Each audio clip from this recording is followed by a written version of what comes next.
Welcome back, everyone, to the podcast. This week, it's Darren and I. We're talking about giving back, and we thought it might be a good time to do it, given it's a new year. Happy New Year, everyone. Yeah, Happy New Year. Right, yeah, we thought, since we've covered the last couple of weeks a bit about mainly the negatives from 2021, why not talk about a positive subject for our first episode of the new year?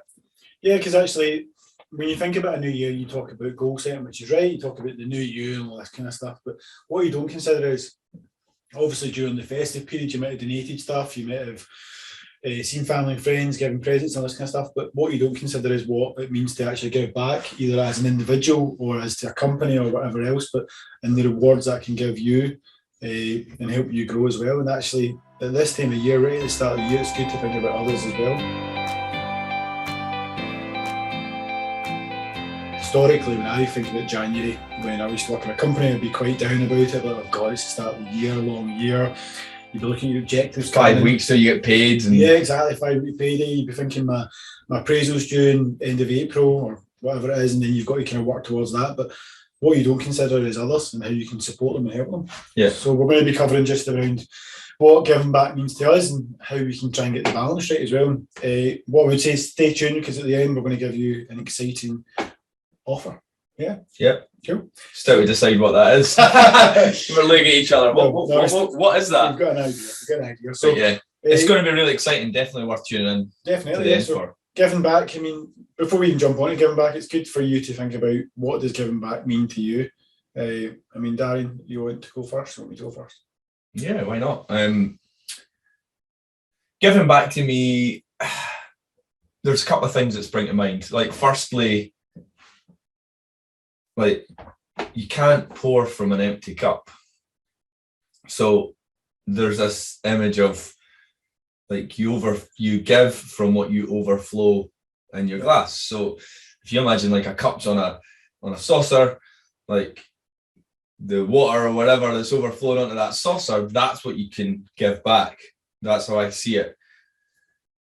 I think people put themselves under a lot of pressure, and financially, I mean, in this time, January is usually really, really tough for people, but for amongst other things is because of the financial strain people have put under. So what I would say, there's a couple of things.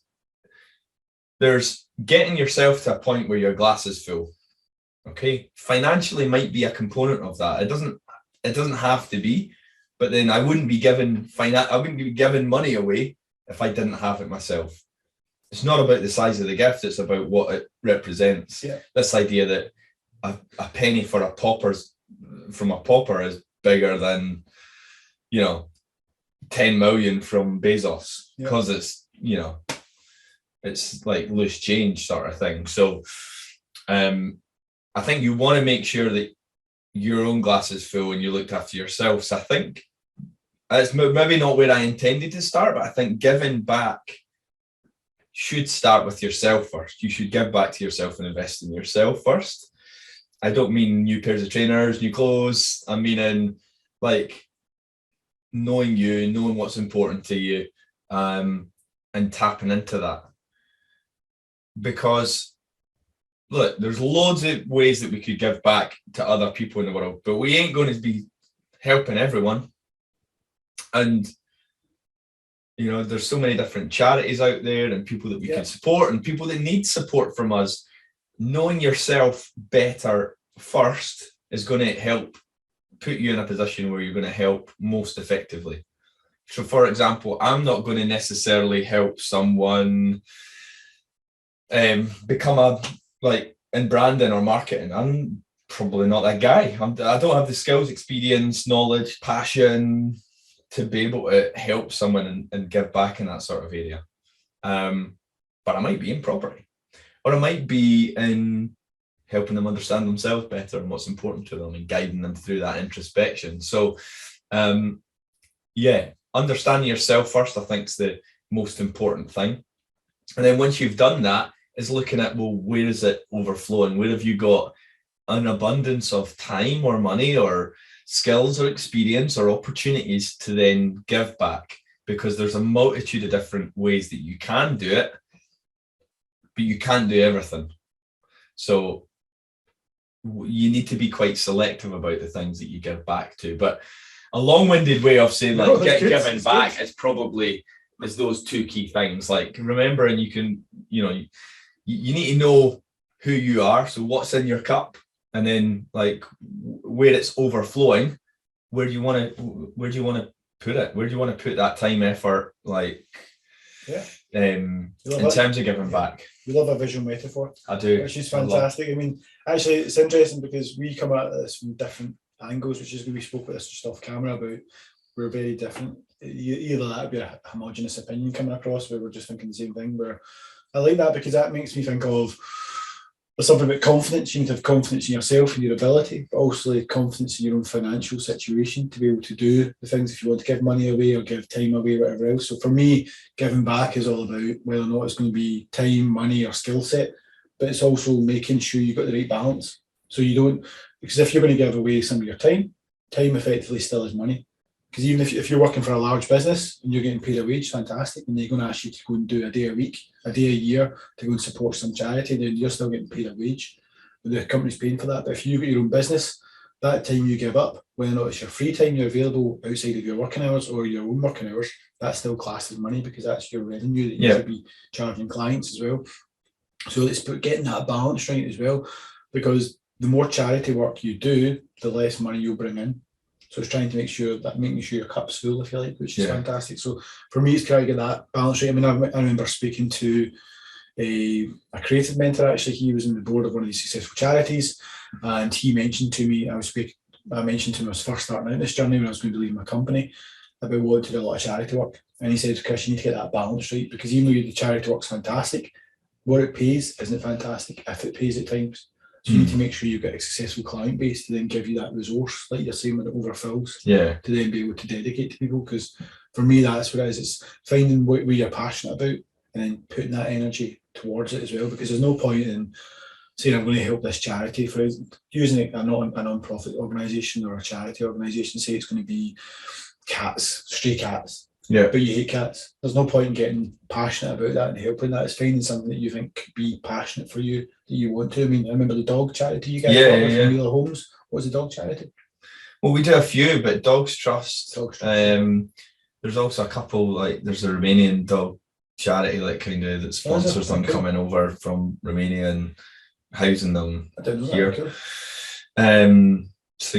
So there's a few, but Dogs Trust is one that we sponsor as well. So cool. I didn't know that actually, but it's for me. So that's giving back for me. It's looking at what opportunities can you offer to people, whether or not it's time or money, and then how can you obviously. Dan and I both do MCR mentoring. Yeah. So for me, that's a big one as well. So you're mentoring somebody. That's you looking at a young person who's either in a situation where their social background isn't as strong as it could be, or maybe they're struggling from a confidence point of view. You're going in there just to offer a listening ear, if you like, which then can hopefully guide them to a point, which I know you've done the what's it called, the cash game. Cash flow game, yeah. We were playing guitar last week as well, or this week, sorry, yeah. Oh, brilliant. So again, that's mentoring, where for me that's a big part of giving back, because what you're doing is you're working with a youngster to help develop them. So you never know what's going to happen from that youngster's educational piece, where they will go on to live a hopefully fruitful life, and then maybe have children after that, and then that's you basically helped a generation of generations. That piece. But yeah, so that's for me giving back. It's time, money, and skill set. But what I would say is, if you're considering doing stuff with a charity, is either if you're picking a charity you're close to, fantastic. Decide whether or not you're going to do it at a pro bono rate, which is basically for free, a discounted rate, or a full rate. So that's what I'd say, is just get that clarification early. So a full rate is very hard for a charity because obviously they've got funding and everything else to do. A discounted rate is fantastic. It's okay to have a discounted rate for charities and then keep your clients at a higher level to have to do that. And it's okay to do pro bono stuff as well, which is for free, but try and keep that to a point where that is again in that balance. So that's where the overflow is coming from. Yeah. So in terms of, I guess, do you want to just touch on what we do? Yeah. How we give back in our businesses just now.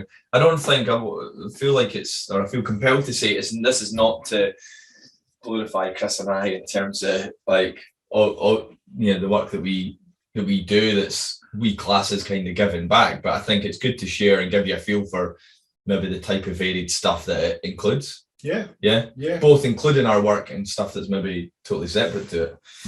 Yeah, from a personal point of view, actually, that's good point, because there's stuff that you're giving back, which personally you do. Yeah, I mean, so for me, I mean, I obviously work in brand strategy and design, so I work with a couple of charities, some paid, some discounted paid, and a couple which are pro bono work with paid work coming in as well. So I'll offer them brand strategy work where that's paid for work, but it's discounted, where I'll help them understand the direction where they want to go as a brand, understanding their values and their vision, but also understanding where they're quite weak as well. And that'll be with staff interviews, client interviews as well.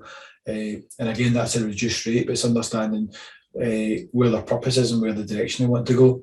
And it's even working with their support agencies to create their websites as well at a discounted rate.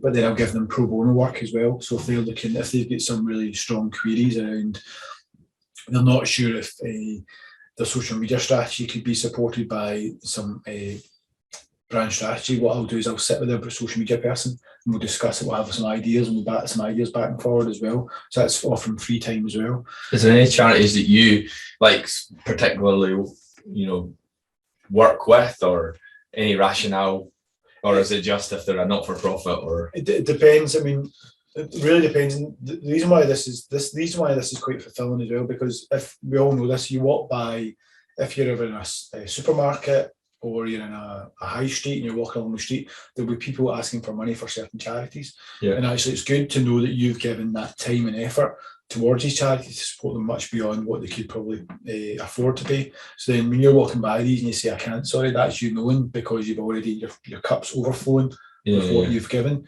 instead of feeling like I can't because I don't want to.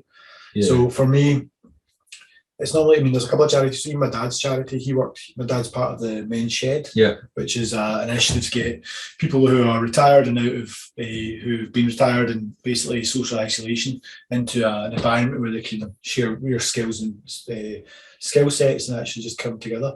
So years ago, my dad approached me to say that the website for the charity was basically going to be coming in at £300, and there's all these fees, and the person that looked after it died because he was 88 or 90. So I basically walked into the charity, helped him get a website done. I done that pro bono I did that website myself. I'm not a website designer, but I helped him. Yeah. I helped him with some funding, took pictures, photography, and I helped host that as well. So I do that every year as a pro bono piece, and that's because my dad's part of it. There's other charities which I'm part of, which is like Cruise Bereavement Care, where I work with them on their strategy, I work with them on their website, I work with them on their presentation stuff, give them advice, their visions, values, everything. And then there's other charities as well out there, which I can't really say just now, that I work with.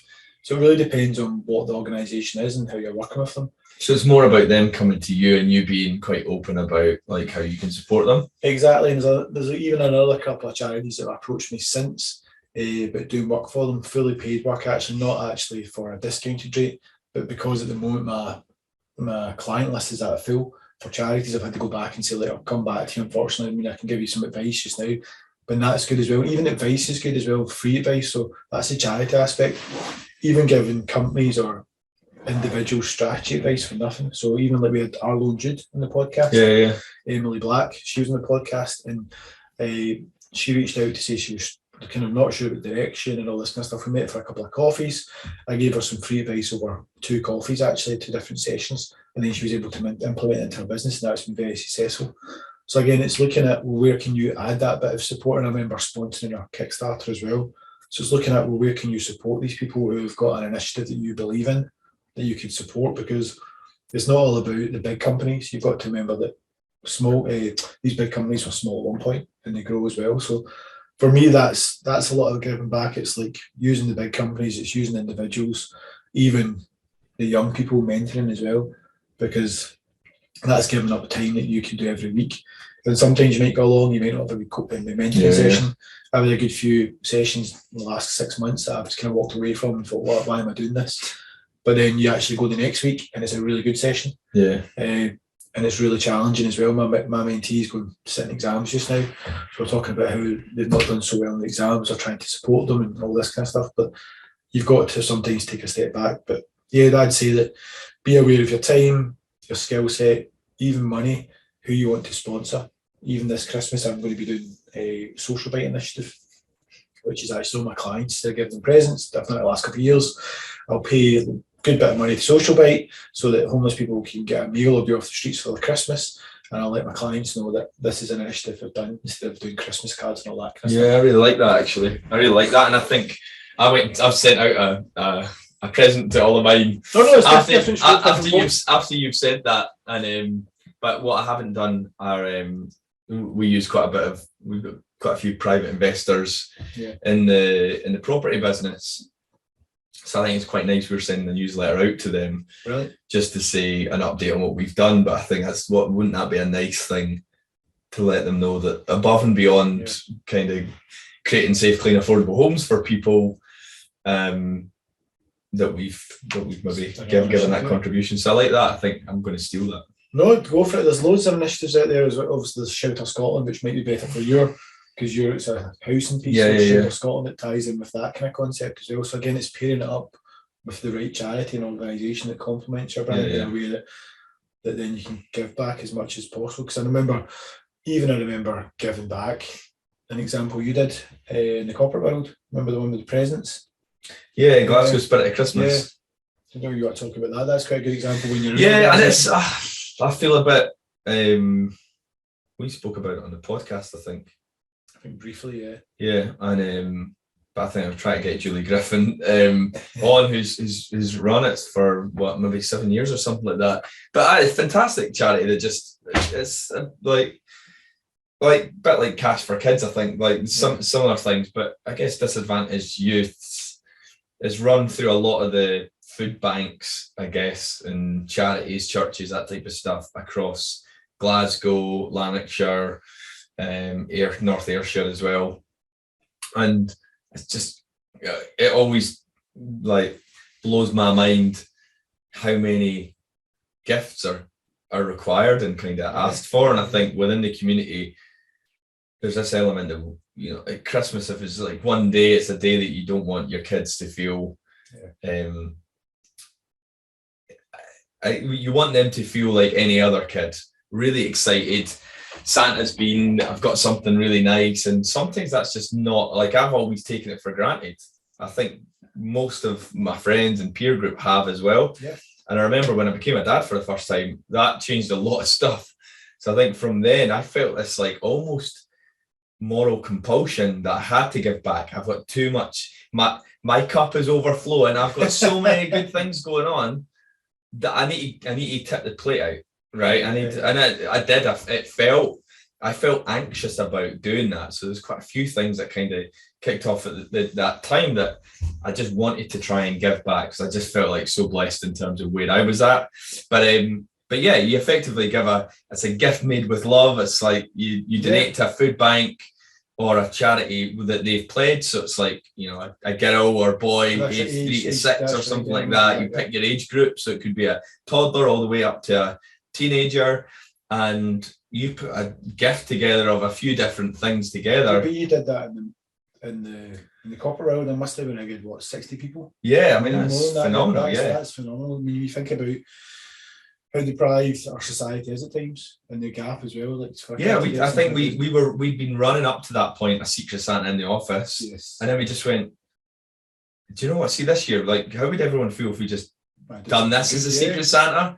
And we donated away, and everyone's like, that's a brilliant idea. Thanks so much for organising and stuff. And I really enjoyed it. I'd done the Santa bit and drove about the different food banks, because logistically, you're trying to herd cats, get their gifts in. So we collected them centrally, and then I dropped them off, because not one charity would maybe take 60 presents. They maybe only needed 20 or something like that. So you need to go to a few different places. But I really enjoyed that.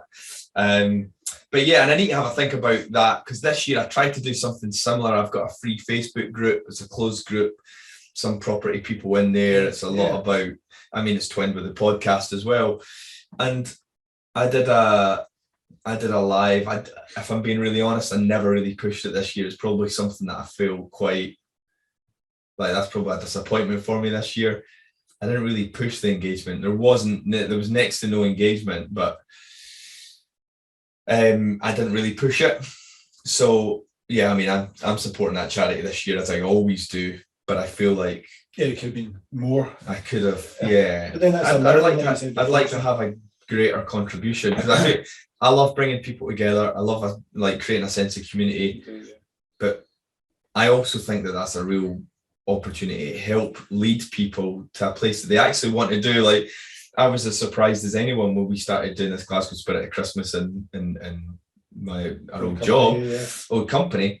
It was just making it easy for people, and it was like they were really grateful that they had the opportunity to support it, and they hadn't thought about it. So it's like I'm just creating an idea, but I'm giving them the idea to support it, but also like it feels accessible to them and removing as many barriers as possible. So well, I guess even for your own business, it's trying to marry up with something that you enjoy and they enjoy. So you've done the Monroe stuff, which is fantastic. Do you do in 2022 we're going to 10 Monroes, and that's going to be a challenge? West Highland Way, I think. West Highland Way. I think West Highland Way. And you do it for charity. Pick a charity.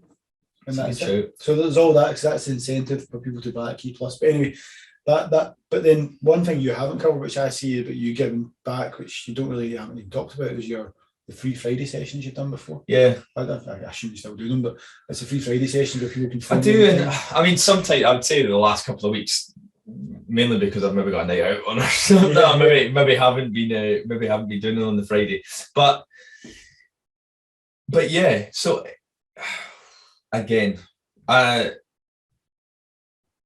been blessed with over the last 5 years. I've got 2 beautiful kids, beautiful wife, couple of dogs now. I've got a new puppy just a couple of weeks ago. Don't know if I even told you. No, but there you go.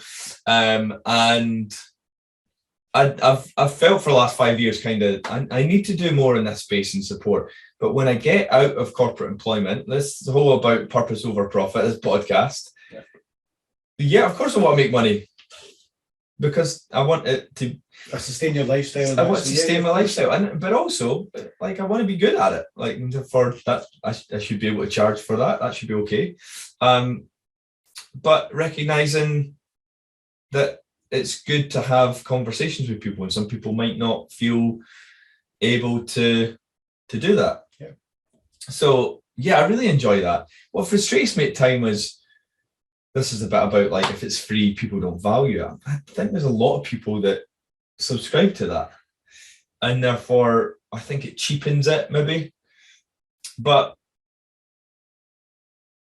I think like when I show up, there's no selling. There's no like, this is part of a lead funnel. Like at the end of it, I'm going to put you on my email list and send you my mail. No, it's a high five you're buying if you want. It's like, so what would be a really good use of this half an hour for you? Okay, I've got this problem, right? What would be a really good resolution for it? Like, what are you looking for? Right, we'll see how we get on. We might not be able to get there in session, but I've spent like 2 hours with some people on a Friday. If I've set aside the whole afternoon and one person books in a call, well, I've seen myself being, it's okay, I'm good to run on. I could be doing something else with that time. Frustratingly, sometimes you get people that will more appreciate than others. I guess that's the expectation of what they're walking into, and understanding, I guess, because you're right, it does devalue when you put something out there for free. But and there's an element of people knowing about it and kind of seeing me as someone that can support them, but also they need to be willing to be able to share it. We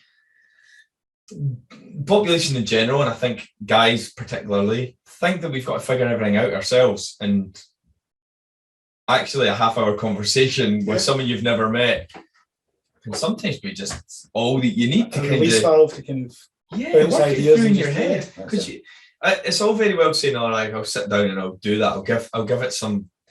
In the corporate world, it was like a strategy time. So I'll take myself away for a couple of hours. I need some thinking time to do. I remember we always used to talk about it at like review. I'm going to create this space. It's like you were creating some dimension you would just step into. Inevitably, stuff happens. You don't do it. Yeah. Well, you jump on a call with someone, or if I'm with my coach for an hour, or I'm in a group mastermind session that I'm an attendee on, I'm focusing them there in that space, and so therefore I've created that environment. Something we spoke about in the last. I've created that environment, and therefore I can get that benefit. So, yeah, I guess bringing it back to giving back, I really like it. The reason I really like doing that is, one, it makes me feel right about charging. It helps me introduce people to coaching that maybe don't know what it is. And there's people out there that are struggling. Like day-to-day different things, no agenda, no looking to upsell from it. You help people on that day, don't you? You're just helping. What are you especially a Friday as well. You imagine feeling that sense of relief of having some kind of issue and just chatting it through with somebody, thinking, you know what, that's your weekend sort. Yeah, like 100%. So I really like that. I'm in the fortunate enough position that I'm able to do that, I guess, from a financial point of view. But I mean, you can always feel like you could do more. Yeah. And it's quite difficult because I go, like, let's say there's a week goes by, I've not got anyone signed up, or a couple of weeks go and no one's signed up for it. I'm like, shit, I need to go on Instagram, I need to go on Facebook, tell people that it's there and sign up. I can't expect people to just know about it. Yeah.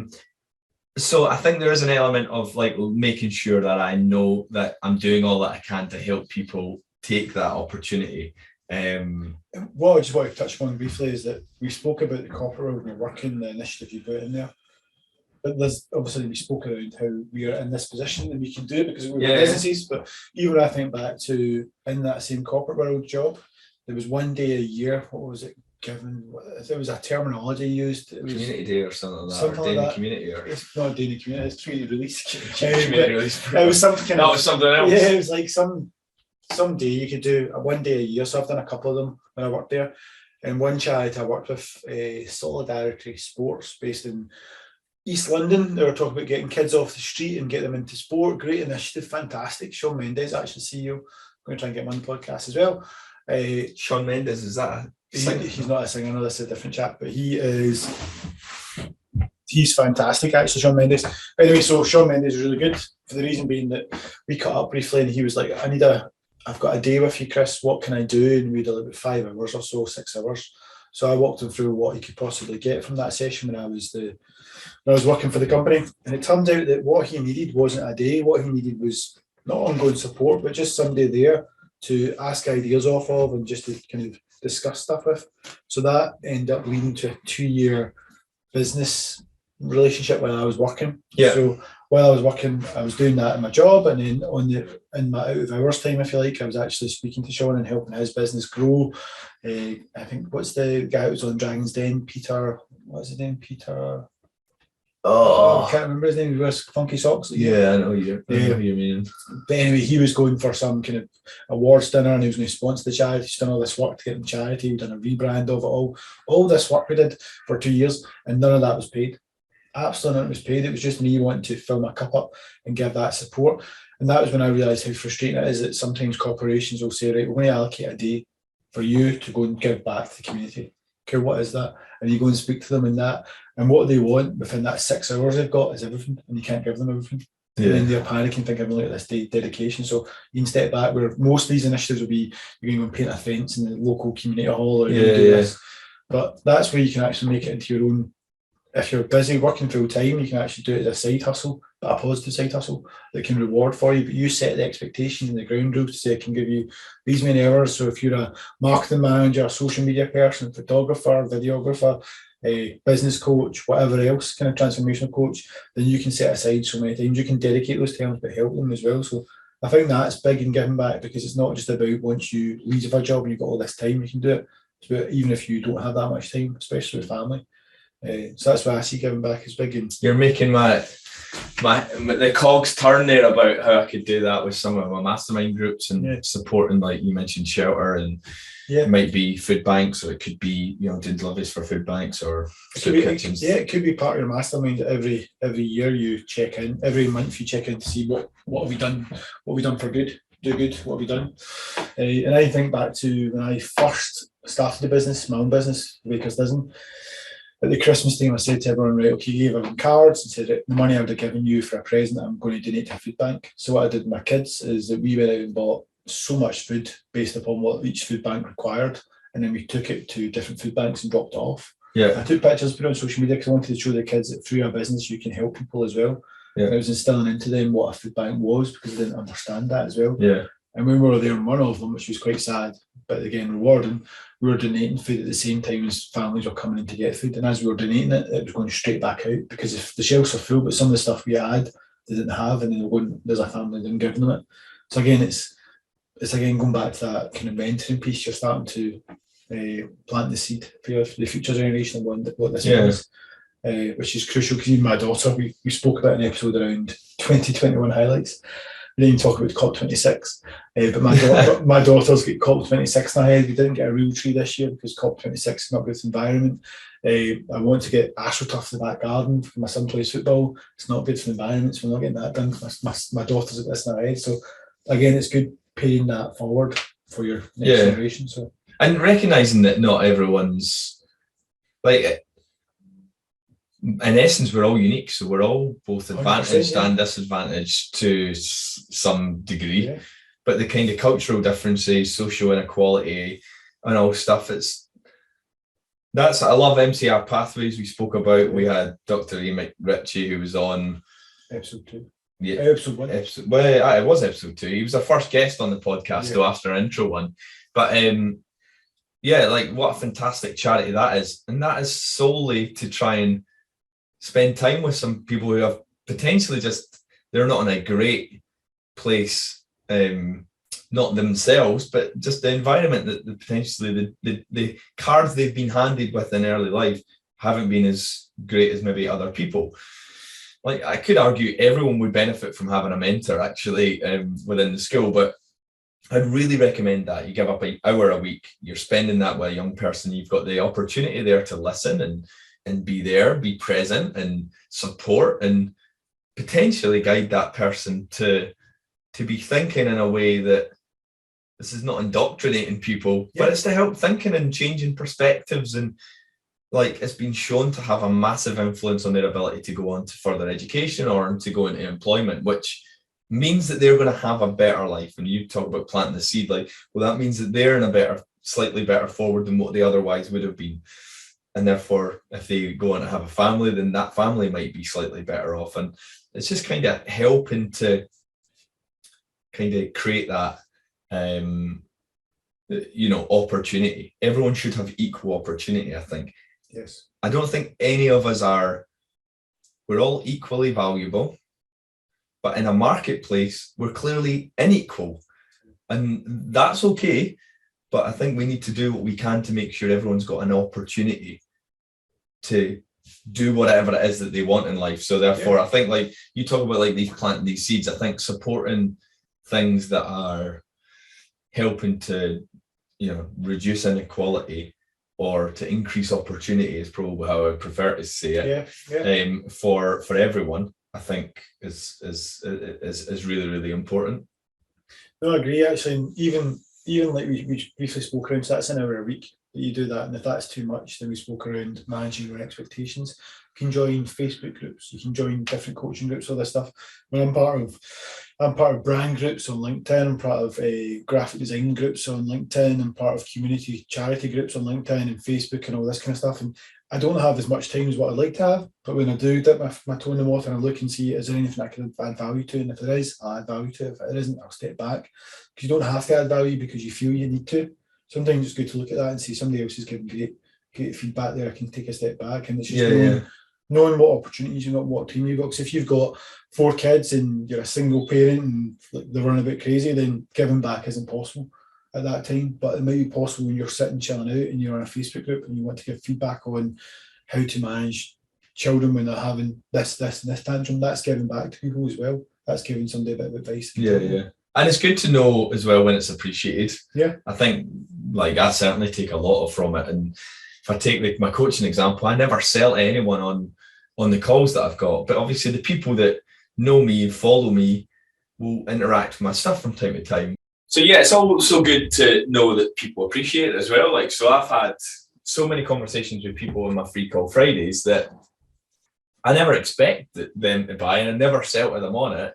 But I will have conversations with them to buy, like, later on down the line. So you reach out to them? To buy. And similarly, like, after I've come off, I was like, the only thing that I ever ask, I'll go, well, look, if you find it valuable, maybe give it a shout out on social media. No expectation, but Like if you thought it was valuable, then please do. Like ultimately, there's a value. Like you've got to have the confidence and knowledge and experience. That's why people are wanting to speak to you. But I think there is coming back. We spoke on it a few times. Knowing that something's like when people pay for something, I do think there's a greater return on investment from it. But yeah, listen, I love doing the Fridays. It frustrates me that more people don't drop in. But then that's my responsibility to. Well, I've sometimes got some issues. I need to talk to her. I've probably just done some mask and some fake tash, and I'll be like, "Hello." You're more than happy to dial in, mate. But just what I was going to say is because we've talked about very much in a business sense, actually, in a kind of a bit of a personal sense. We talked about MCR, but something I've actually just started doing recently. More, it came out of the need.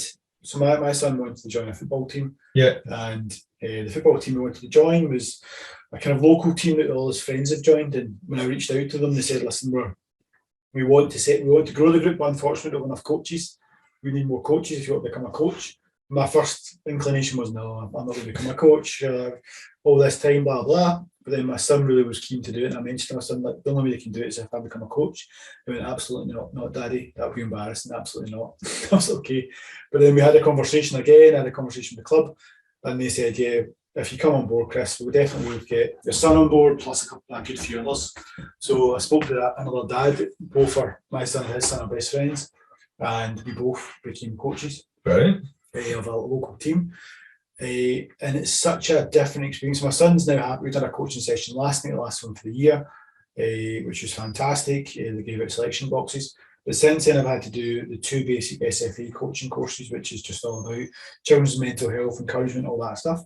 So the free ones, and then you go into the paid one, which is coaching 1.1, the basic one, which is the foundation where I know you want to go into women's football, kids football, men's football, any kind of football. So done that, and that was a 6-hour session on a Sunday from was it a Saturday, 9 till 2. Jeez. 5 hours session. 9 till 2, and it's on Zoom because of COVID, but I actually normally have you in person. They walk you through drills and all this kind of stuff. Really good, really insightful. And what I'd say is for me, it's giving back in a different sense, because you're giving back because you're connecting with your son or your child, because you're there mentoring, but you're also giving back to the community and the teams, and you're learning as well and developing. And it's very different to try and coach your son on a bit of football. I'm not the best football, but at the same time, try to coach your son. But then when you go to coach a team, you get a lot. I call them stargazers, where they'll just be staring up at the sky, and there'll be loads of other kids that are focused, and they try to coach them all together. So for me, giving back can be taken in many different guises. So one is your business, one's personal. But again, it's all about fulfillment as well. And if you can use one to connect with your child who doesn't want you to be there, is more happy now, which is more happy now, which is actually quite good. So for me, that is a sense of giving back. That doesn't have to be so transactional at times. It can be something that can be rewarding. That for me, actually, bizarrely, now that I've started to learn different, transitions in the game, football, this kind of stuff. So I've started to learn this stuff. Like there's only 17 rules in football. So only 17 laws in football. This is it. All these bizarre things I've started to learn, how to look at a game, how to look at the path in a play, stuff you'd never ever consider. So yeah, that's why I'd say giving back is a different sense. Cool. And what thinking ahead to next year, or the year ahead, sorry, it's not next year now. Yeah. Is there anything new that you're looking at saying, "Oh, that'd be quite cool to do"? So I've had a couple of conversations actually, which because of COVID they kind of slowed down a bit. There's one which I'm really excited about, which is about this company that got lots of commercial properties, and one is a church, and they are looking to use this church for recording artists to use it, and they're looking to develop the area. It's quite a rundown area. It's a really great concept, but at the same time, what they want to do is get children off the street and into music. So they use that venue as well, and that's a charity. Again, the conversation was pro bono because I was so passionate about what they're doing, but they want me and somebody else that we know to be paid full price. But I'm going to offer a discounted rate so then we can support that as much as possible. That's been on the back burner because of COVID and what's happened, and that's looking to kick back off next year, which is going to be exciting. Plus, there's a couple other projects as well to do with charities, which I kind of mentioned. They've asked me to speak to the marketing companies about helping their strategy. Again, that's going to be paid work as well. But again, that's around people around social isolation and mental health and wellbeing. So Cool. what I find is, same as yourself, Darren, is the more content, I have been great with content, but the more content you put out about what you're passionate about, that's like a magnet, it draws the right people in. Yeah, exactly. Yeah. And what about you? What about you for next year? But do you know what? I haven't given it too much thought. I asked the question because it's something that came up for me, like just as we were talking. But I guess across the course of the year, like we mentioned earlier, around West Highland Way, doing something, you know, maybe the West Highland Way, but then associating it to charities. So I quite like the idea of doing some sporting challenges and then tagging an appropriate charity kind of onto that as well, because it gives me more motivation to complete this physical challenge. So just again, control my environment, control how I think mentally around it. You know, I did it for marathons back in the day. I've done a marathon for a while, but it was like if I hadn't done training, I might have stopped. But every time I felt like stopping, I was thinking about, you know, if it was people down with cancer or kids that were, you know. Well, it's an incentive, isn't it, for other people to support you? Because even in Glasgow, excuse me, even in Glasgow, I think it's Glasgow just now, there's a restaurant, Six by Nico. Yes. So Six by Nico, so he's got 2 chains of restaurants. He's just opened up a third one, and all the money, all the earnings, every single penny goes to the Beatson. Right. Yeah, because I'm not sure if it was a family member who was treated in the Beatson or supported. So the person that owns that is now 2 fantastic restaurants, and the third one, all the money goes towards that charity. That's crazy. I did not know that. So that we've got a lot of 6 by Nico vouchers for Gil's birthday. So you go. So that is given back in a very extreme sense, where you can, your cup is so full that you're happy to give as much money as possible to that charity. So, but yeah, I mean, the West Highland Way, whatever it is, and I think that everyone will definitely get behind that charity, because that's a financial incentive, if you like, but a different financial incentive, because it's got an emotional trigger. People do. And it depends whether or not you do it as you pick the charity, or the community pick the charity, or you split it. You get maybe 3 charities, whatever else. But I would definitely go for that. Yeah. And the other thing, like from a property point of view, I think we've always had this aspiration of supporting either homelessness or supporting people who are struggling to get good quality accommodation. I mean, ultimately that's where we see the business is largely. Well, we've moved into a bit of commercial, but I think, some people, you know, in Glasgow, Susan Actimel runs a kind of social letting agent, I guess, but is an investment company and basically creates homes for good. It's the letting agents homes for good, but it's supporting people who wouldn't otherwise maybe get a tenanted property. Supporting their transition into safe, clean, affordable housing, which is still really difficult in Glasgow and across Scotland. So I'd really like to, we might have her on the podcast, maybe not talking about property per se, but that's something that has been bubbling away in the background for a wee while now. So it would be good to kind of move that on a little bit and feel like now we've got a relatively stable investment business. How do we now look to do stuff that's maybe appeals on a little bit less financial basis, but supports the community a bit more? Well, when you think about even the social bit angle, they do a lot of stuff where they'll get people off the streets, and they've got, in Edinburgh, they've got these pods where people can get off the street and live there, and then they can get on their feet. I know the person in the charity I work with used to be the CEO of a homeless charity as well in Edinburgh as well. So there's a conversation you can always have there about the learnings and all this kind of stuff as well. So again, it's all conversations, learning off each other. So there's people that are passionate, and then before you know it, you'll find the right kind of people to have those conversations with. Because the one thing you don't want to do, which sometimes you've seen charities to get a bad name. I mean, there's some national charities out there that got slated because where the funding and nations were going, they weren't going to the right people. They were going to people at the top of the chain who were using it for not the right reasons. So you sometimes need to make sure your money's going to the right place as well. And that's crucial for any kind of organisation. Cool. But no, I think that's been a great giving back episode. I think it's good for people to see that as much as it's not just about giving back in the 6 by Nico example about money, it can just be time, as little as being on a Facebook group, giving advice or support, even friends or whatever else. It can be anything, and it's a good a time as any to start, especially in the new year. Start afresh and just do whatever you want. And definitely something I've learned is just ask the question. If you seek it out, you feel confident enough in yourself that you'll be able to support, there's loads of people that you'll be able to help. Yeah. Sometimes we can tell ourselves that, I'm working in a job. I used to hear this a lot when I'd done MCR pathways, recruitment things. I was like, how could I speak to a young person and help them and support them and stuff? Whether that charity is right for you or something else, you'll always be able to do something. So you just need to be open and kind of commit to something, be prepared to help, and you'll definitely find something way more fulfilling than kind of a paycheck. So it also helps. There's nothing more fulfilling as well whenever you're walking. I mentioned this earlier. Whenever you're walking by something and asking for money for Marie Curie, whatever else organisation, and sometimes you get people who are a bit nippy if they're asking for money, and they'll say something to try and create it's like emotional trigger. So would you like to support child child cancer? It's like, would you like to? And it's like you're trying to guilt me in. Of course I want to support that.